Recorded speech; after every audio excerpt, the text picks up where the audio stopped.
Friday for The Briefing, your one-stop shop for everything you need to know about what's going on in politics today. I wonder if this is a deal that might need to be like the biscuits in this factory, twice baked. Is there not an opportunity here to win out against the extremes? Tom Harwood, GB News. What are you going to do about it? Things should have been done differently, and they certainly are being done differently. Don't miss it. The Briefing with me, Tom Harwood, 9:30 Monday to Friday on GB News. Every morning from 6 o'clock, we'll wake you up with GB News Breakfast with all the stories you didn't know from the night before. So whether it's serious news, entertainment, or your own views from all over our great nation, we're here to kick off your day with a smile. And the national media should be reflecting and reporting what's happening here. You will notice the northwestern accents. Whether you're with us on TV, radio, or online, every morning, it's breakfast from 6 a.m. Hope you can join us. We are GB News, right across the nation. You can get us on television, on radio, on digital. We're absolutely everywhere. Amazing! You see, amazing! You remind me of me in the European Parliament. But here's the most important bit. We are not part of the mainstream establishment. We think and speak just like you do. We are the People's Channel. Magnificent. That's really, really thoughtful. Come and join us on GB News, the People's News Channel. Join me, Nana Akue, Saturday and Sunday afternoons on GB News. Expect fiery debate and passionate discussion as me and my panel tackle some of the biggest topics hitting the headlines. It's a place for everyone's opinion. No one gets cancelled, but no one gets an easy ride. Oh, she's on it today! Be ready for conversations that are fierce, frank, and of course, fun. Every Saturday and Sunday afternoon from 4 p.m. on GB News, the People's Channel. We are GB News, the People's Channel. And right across the United Kingdom. You can find us on Sky Channel 512. Virgin Media Channel 604. Freesat Channel 216. Freeview Channel 236. And YouView Channel 236. You can also take us with you on DAB+ radio. With the GB News app and at the website gbnews.uk. We're absolutely everywhere. Come join us on GB News, the People's Channel, Britain's news channel.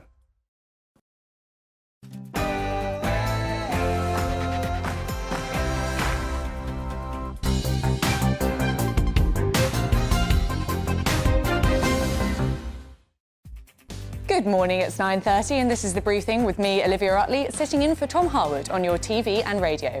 I'll be bringing you all the latest from Westminster, strikes, NHS and further revelation from Rotherham. That's all coming up for you. But first, your morning news.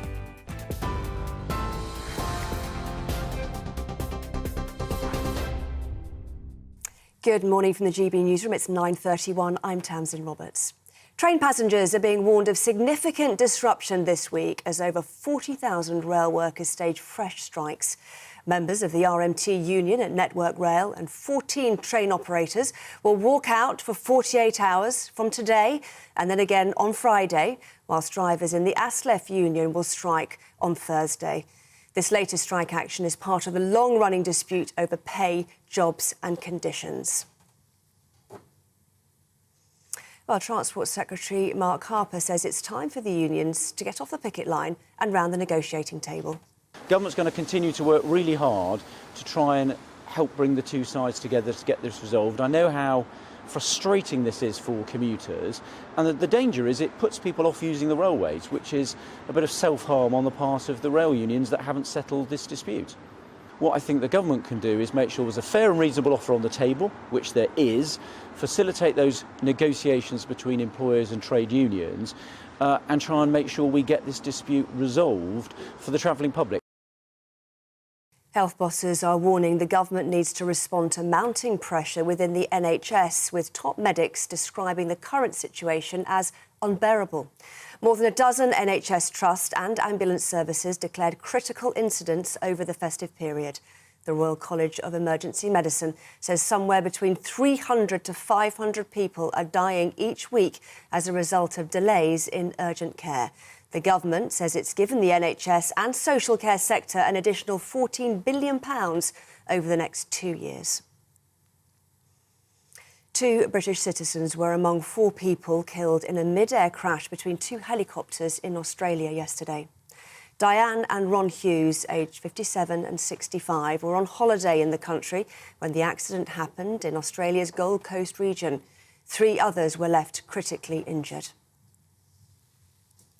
An NFL player is in a critical condition after suffering a cardiac arrest during a game in Cincinnati.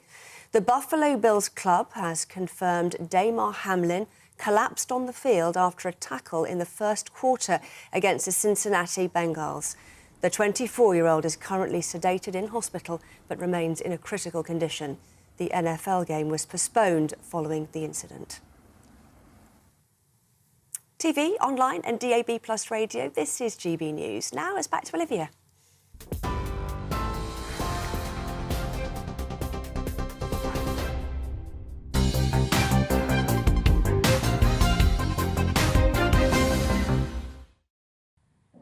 Good morning, it's 9:35 and this is The Briefing with me, Olivia Utley, on your TV and on your radio.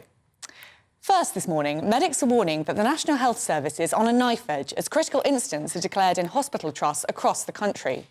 The NHS, it seems, is in a constant state of chronic underfunding. However, when you scratch the surface, things are not as they seem. In fact, the NHS has benefited from an indisputable and significant funding rise. Compared to 2016 and adjusted for inflation throughout the last year, 2022, the NHS has had an extra £752 million pouring into it every single week. That's an extra £39.1 billion in 2022-23 compared to 2015-16. But how does this compare internationally? The NHS is the 5th best funded healthcare system out of the 32-member OECD, measured as a percentage of GDP. Transport Secretary Mark Harper told GB News earlier that the government was listening to the recommendations and the fears of the NHS trusts. We value the people that work in the health service. That's why we have independent pay review bodies that take evidence not just from ministers but also from health unions. All of the health unions and the professional bodies give evidence, and those pay review bodies this last year recommended higher actually than the government had set out in its submission to those pay review bodies, but the government accepted all of those recommendations in full, and that's the pay offer that's been made to unions, and obviously the process for this coming year's starting, and the government will listen very carefully to that. But we accepted all of the recommendations of the independent pay review bodies. I think that's the right way to set pay in the health service, and that's what we continue to do. Well, I'm joined now by former Health Secretary and former Chair of the Health and Social Committee, Stephen Dorrell. And Stephen, we keep hearing that the NHS is underfunded and understaffed, but I've got some stats here suggesting that actually the NHS has more money than ever. We know that it's better funded than a lot of its European counterparts. And in terms of staffing, we've got 15% more junior doctors, 9% more consultants and 8% more nurses than before the pandemic hit in March 2020. So is this an issue of staffing and funding, or is it something else? Well, it's an issue of staffing and funding across the whole of the health and social care system. The problem with your statistics is that they look only at the NHS rather than the wider health and social care system. And it's not by any means the only issue, but one of the issues we're facing this winter. And indeed, we in truth face pretty much every winter, but it's worse this year, partly because of a severe flu epidemic and partly because of the extra effect of COVID. But one of the effects is that the reductions in the level of support provided to elderly and disabled people through social care means people end up in the health service or can't get out of NHS hospitals. As they end up there when they don't need to be, or they're stuck in NHS hospitals, unable to be discharged. So we need to look outside the NHS itself at the broader health and social care system. It's partly a matter of the thing not being joined up. It's also a matter that there is a weakness in social care through both staffing and funding. And we know that the social care issue has just been sort of kicked as a can down the road by government after government. What sort of serious reform of the social care sector could this government bring in the next 4 or 5 years that might make a material difference to the situation that we're seeing at the moment? Well, the truth is social care, when it's properly funded, works reasonably well. It can always be improved. Of course it can.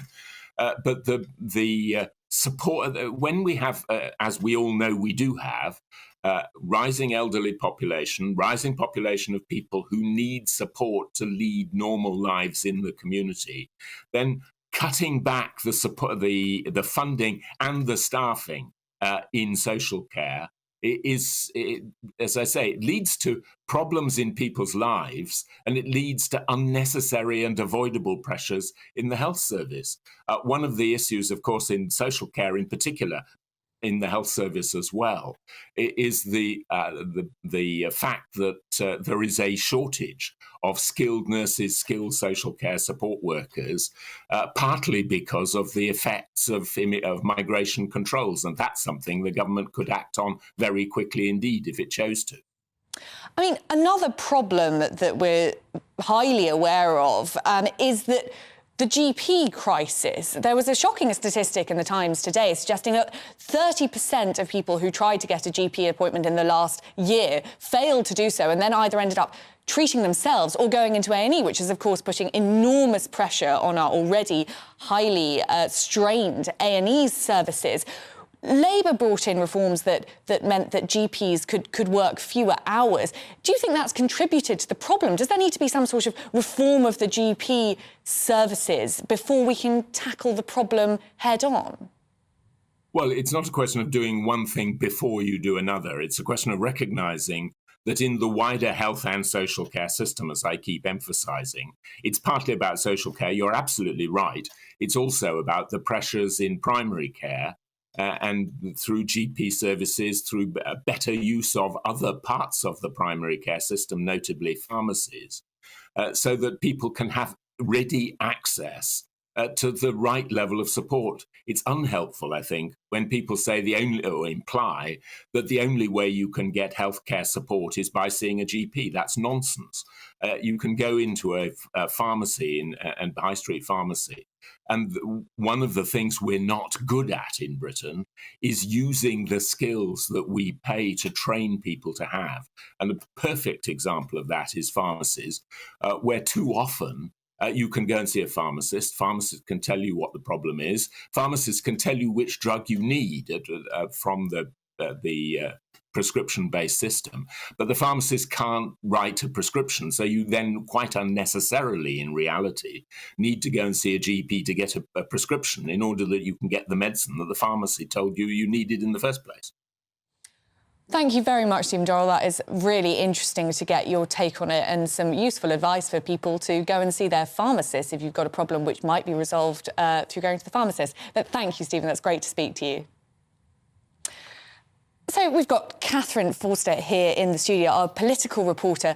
And from a political perspective, I mean, Rishi Sunak obviously would like to get to the bottom of this NHS crisis, and he'd love to be the Prime Minister that solves this perennial problem. But does he have the sort of political power to do that? Because we know that Therese Coffey, who was Health Secretary for 5 minutes over the summer, had a comprehensive plan to reform the NHS, but she was unable to enact it because she was moved out too quickly and because there just isn't really the appetite there. Do you think that's a big problem for Rishi Sunak, that not enough political will to drive through real change to the NHS?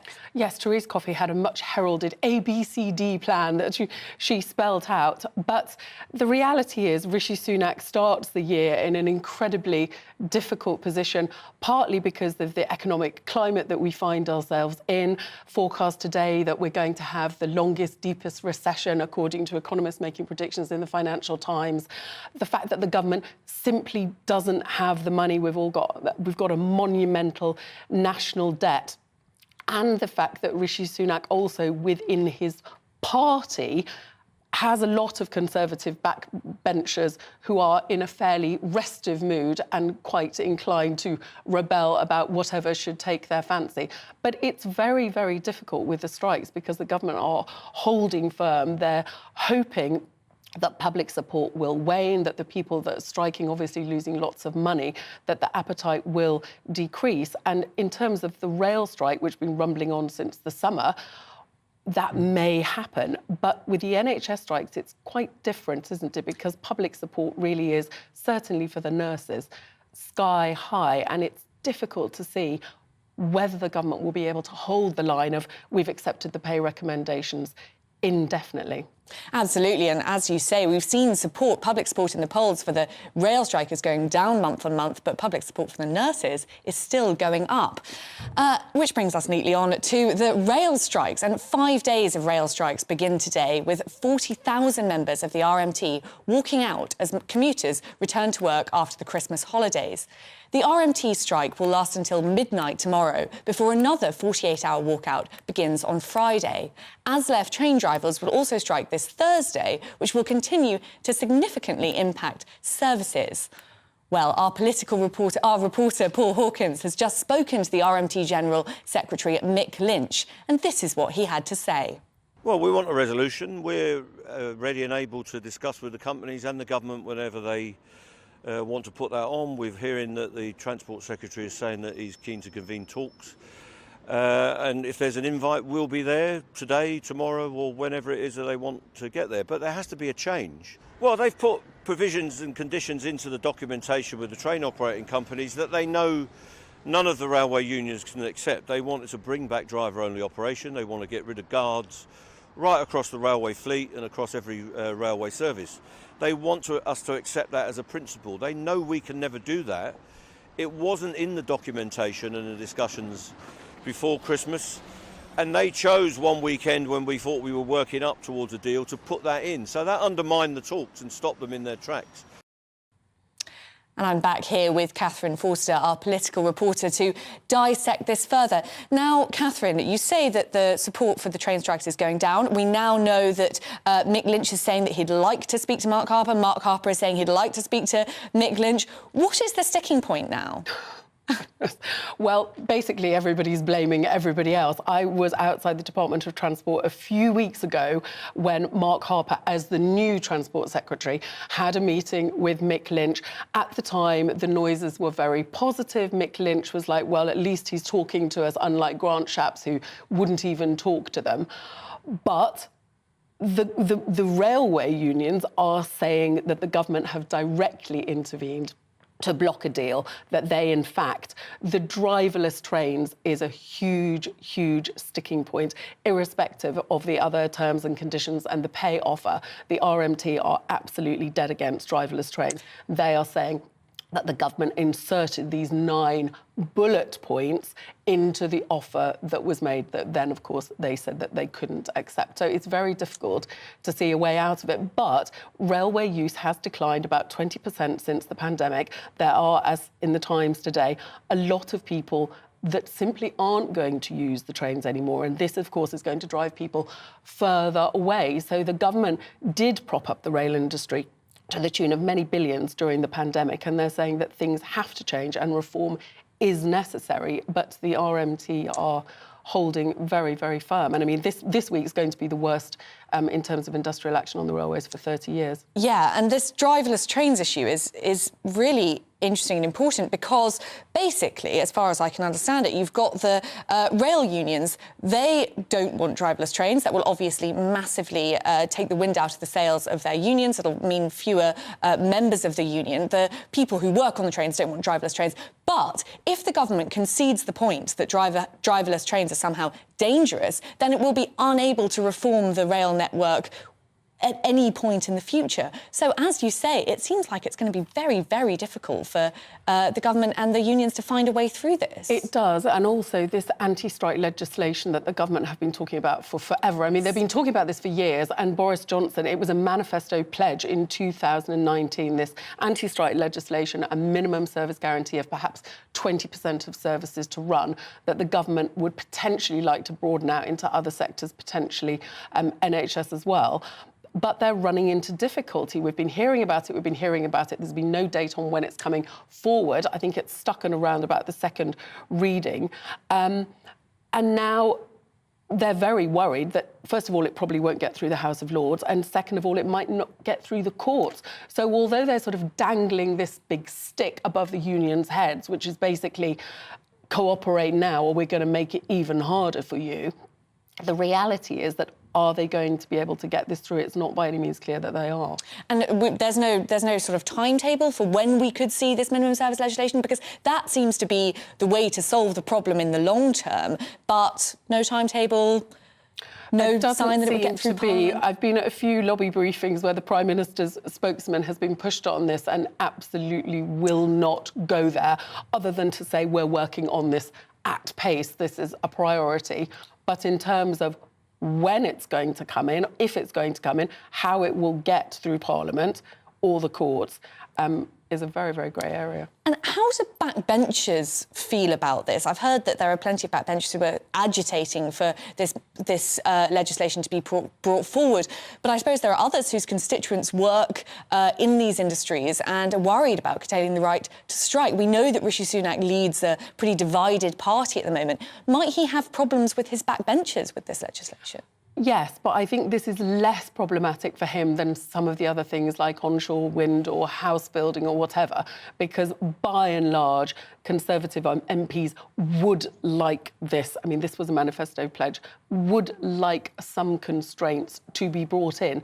But of course, it is difficult, isn't it? The railway, that's one thing. But if they try to bring this in across to apply perhaps to teachers or to nurses or to paramedics and to bring sort of blue light services, because, of course, prison officers, police cannot strike, we've already got a problem with retention and recruitment in the NHS, which we know is huge.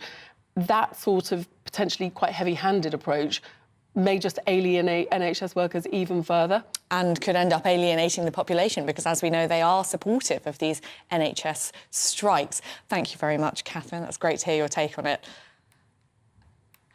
Finally, this morning, regular viewers of the briefing and the channel will know that GB News has been conducting a series of investigations into grooming gangs across the country and the individuals directly and indirectly involved in those horrific crimes. In the latest development, GB News has found that a former Labour Party politician who resigned his cabinet position at Rotherham Council in 2015 amid reports that he shut down discussions on the ethnicity of grooming gangs now works as a senior diversity and inclusion manager in a major NHS body. Here, with this GB News exclusive documentary maker, Charlie Peters. So, Charlie, can you talk to us a bit about the latest about what's happening with this Rotherham disaster? Sure. His name's Maruf Hussain. He works for an NHS body called Health Education England, which its aim is to inspire, educate the next generation of medics and people working in the medical field. He has been employed since October of last year as its national lead in diversity, inclusion and participation. But this comes 7 years after he had to resign in disgrace from Rotherham Borough Council after he was named twice in Louise Casey's review into Rotherham Council, which found that it was in denial and he was at least partly responsible for the council's failures. She found 2 examples where he was kind of chastised by former colleagues. One you just alluded to there, he was shutting down discussion on the ethnicity of grooming gang perpetrators. But also she found an incident where a police officer who brought an idea to investigate taxi drivers from the Pakistani community within Rotherham, a major source of concern in the town and indeed making up a significant chunk of the abusers, he rebuffed this investigation from a police officer. Since then, in fact, he's now rebranded himself as an anti-Islamophobia activist. He has, in fact, given a talk to West Yorkshire Police in 2019, despite once rebuffing South Yorkshire Police when they were hoping to conduct investigations. Even more shockingly, sorry, one more thing, there is so much to get through. He even has an MBE. He was given an MBE in 2008 for work at the Home Office. For some reason, he's managed to cling on to that. And, of course, this all comes off the back of the Rother Valley candidate for Labour being deselected, partly because of your investigation showing that he was one of the councillors who was indirectly involved in ignoring this report into the failings in Rotherham. This sort of suggests that Labour isn't very serious about the grooming issue, doesn't it? Well, when Dominic Beck, the Rother Valley parliamentary candidate, stood down 2 weeks ago, the Labour Party told us they take all the recommendations from the J and the Casey reports, the big reviews into Rotherham, very seriously. Last night they gave us just one line on this incident with Mr Hussain. He was the subject of an internal investigation as well in Rotherham in 2015, around this time, when he was alleged to have made a false accusation of racism against a fellow Labour councillor who raised the issue of ethnicity. But it seems to me that once this story broke and the lid really came off the pot in 2015, the national conversation moved away very quickly. And the reason why GB News has been able to uncover so many scoops and exclusives in this area is because nobody's been looking at these people and what they've been up to in the 7 years since. I mean, Dominic Beck thought he could get away with being implicated in the cover-up culture by virtue of having a leadership position when the council was found to be in denial. Clearly he wouldn't, because we were on top of it. And the same seems to be happening here with Mr Hussain. I mean, in our investigation into Mr Hussain, we looked through everything that he's been doing in that period. I think we have a clip now, but in 2016 we found a clip of him on an Urdu language news network where he made some very controversial and reportedly anti-Semitic remarks, which I think we can show. People complaining, well, Jews control this and that, but why not? They have the ability, the financial resource and the capability and the brains and the strategy. We also should have ability. Well, so this is clearly a shocking example of him saying that Jews have control in society due to their coordination and their organisation. I have a quote here from the Campaign Against Anti-Semitism, who said that in view of his controversial past and political positions, there is a certain irony in Maruf Hussain's willingness to make sweeping generalisations about other faith groups. They continued, his conspiratorial views about which rest on anti-Semitic stereotypes about Jewish control and wealth can have no place in our public discourse. He must apologise for these remarks, and his MBE must surely be called into question. Well, it's hard to know where to start with this story. There are so many incidents of controversies, past failings, controversial links. The anti-Semitic element is mad, and the Labour Party last night refused to confirm to GB News whether or not Mr Hussain is still a Labour Party member. And we know, of course, that this issue isn't just limited to Rother Valley at all. We know that it's echoed across the country. And as you say, the stories seem to disappear quite quickly in 2015. So is this an issue which is going to keep on rumbling in the background until perhaps it bubbles up again sometime in the future with another scandal? Well, we are hoping to do some of that bubbling at GB News. We've been running this investigation into the last year into the national scandal. As you said, it's a lot of the focus has been at the epicentre of this atrocity in Rotherham, but there have been major incidents in Telford, in Rochdale, and throughout the country, in Sheffield as well. GB News has found up to 48 to 50 different towns and cities where credible reports of grooming gangs have taken place since 1997, with tens of thousands of victims. Many of these victims, the vast majority of them, have never received an independent review into the councils, into the police forces that failed them during this period. So this is what we want to achieve. This is what we're hoping the government will push on with later this year. Thank you very much, Charlie, and stay tuned to watch Charlie's documentary on this later in the year. Thank you very much. That was me, Olivia Utley, standing in for Tom Harwood on The Briefing. And coming up next is Bev Turner Today, hosted by Dawn Neeson. First, the weather. I'm Camilla Tominey. Join me on GB News on Sunday mornings for a politics show with personality on TV, radio and online. GB News, the People's Channel, Britain's news channel.